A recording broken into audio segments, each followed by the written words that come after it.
kicked Drake out of a group. So this is interesting journey, and on that journey, which I think leads us to I mean, I want to ask about Drake. I want to ask about Drake because it's like this folklore story, Mel, that you notoriously kicked Drake out of a group. So this is so the way the ego works is really an interesting thing. But no. So what happened is that along the journey, I was introduced to Drake, who was on Degrassi, and another vocalist by the name of Aeon and a musician named Dalton. And they had all known each other.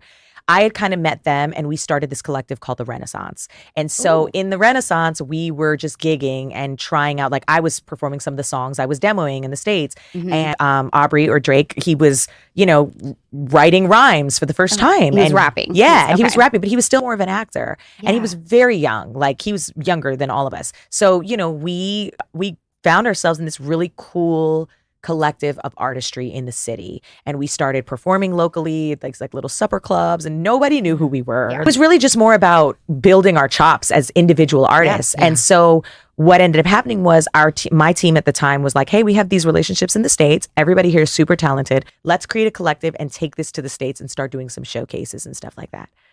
Long and short of the story is, young Drake, at that time, he was just starting and television was his thing. And so there was, I think, at that time, a lack of focus and commitment to what we were trying to build. And so it's not that we went on without him. We all just kind of left and went and did our own separate things.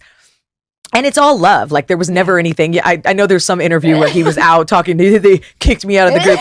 It's funny because we also had a conversation after that. And he was like, you know what? He was like, that's my bad. Like I should have never said those things because it's not like I have to take ownership of where I got myself to be in that place because we were all showing up for rehearsals. We were doing our thing and we're young, like we're early 20s, like it's so young. So, it's all a lesson. And I feel so blessed that I was able to meet someone and meet a group of people from my city who would eventually, we would all go on to do extraordinary things. And that just says and speaks volumes to, I think, how energy brings people together and like people find like people. And I think we were all destined to do great things, and we did. Yeah.